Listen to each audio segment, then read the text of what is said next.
स्वामी समर्थ. स्वामी भक्त हो, सगळ्यांना विजयादशमीच्या खूप खूप शुभेच्छा.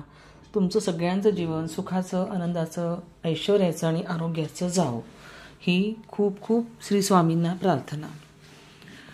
दसरा म्हटलं की आपल्याला फक्त एवढंच माहीत आहे की आपट्याची पानं सोनं म्हणून सगळ्यांमध्ये वाटायची, परंतु त्याच्यामागची काय कारणं आहेत, पौराणिक कारण काय आहे, हे या गोष्टी मात्र आपल्याला अजिबात माहीत नाही.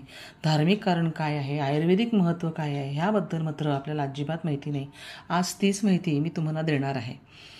तर आपण ह्याचं कारण काय आहे, हे आपण 3 कारणं आहेत हे आपण आता बघू. त्याच्यातलं पहिलं कारण आहे पौराणिक कारण. रामाने रावणावर विजय मिळाल्यानंतर घरी परतताना आपट्याच्या पानांना सोने समान वाटून लोकांमध्ये ते वाटले आणि या दिवशी म्हणूनच आपण आपट्याची पानं सोन्याचं प्रतीक म्हणून सगळ्यांना वाटतो.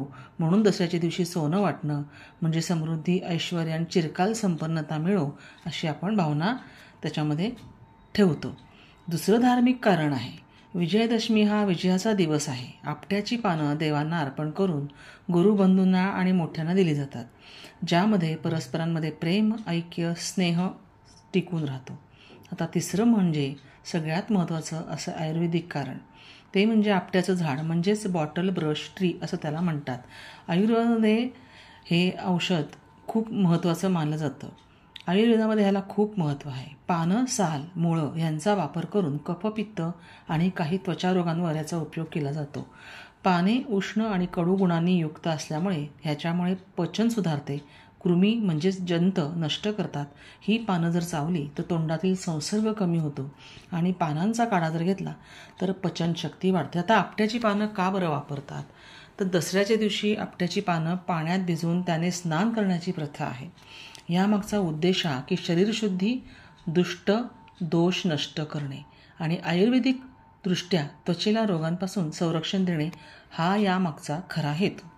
आपट्याच्या पानांचे पाणी स्नायूंना ताजेतवाने करते, थकवा घालवते, रोगप्रतिकारक शक्तीसुद्धा वाढवते. आता आपट्याच्या पानांचा आणि त्याच्या इतर भागांचा काय उपयोग आहे, तर पहिलं म्हणजे पाने. ह्याचा काढा उकळून म्हणजे पाण्याचा काढा उकडून तो कफ आणि पित्त विकारावरती, त्वचारोगावरती खूप उपयोगाचा आहे. पानं चावल्यास दातांच्या आणि हिरड्यांच्या रोगांवरती खूप उपयोगाचं आहे. ह्याची पाने उकळून ह्याच्यात आंघोळ जर केली तर त्याच्यामुळे त्वचारोग, खाज, फोड, उवा हे सगळं कमी होतं. दुसरं म्हणजे साल कडू आणि कसदार असल्यामुळे अतिसार, आमांश, पोटदुखी यावर फार उपयुक्त आहे. हे उकळून ह्याचा काढा केला तर त्याचं पचन आणि जंतनाशकासाठी खूप उपयोग आहे. आता याची मुळं काय, तर मुळांचा काढा सर्दी, खोकला यावर फार उपयुक्त आहे. ताप अगदी लगेच निघून जातो, रोगप्रतिकारक शक्ती वाढते. आता ह्याची जी फुले आणि शेंगा आहेत पचनासाठी अतिशय सौम्य आणि हलके आहेत. शेंगांमध्ये प्रथिने असल्यामुळे भाजी म्हणून सुद्धा हे खाल्ले जातात. आता घरगुती उपयोग ह्यांचा काय आहे, तर सर्दी खोकल्यासाठी पानांचा काढा मधासह घ्या. त्याचप्रमाणे पोटदुखी असेल तर पानांचा रस किंवा सालाचा काढा घ्या. त्वचारोग असेल तर पानांचा काढा पाण्यात घालून अंग धुवा आणि हिरड्या सुजणे, दातुकी असेल तर पानांची चावून किंवा उकळून गुळण्या करणे. तसेच अतिसार असेल तर साल उकळून तो प्यावा.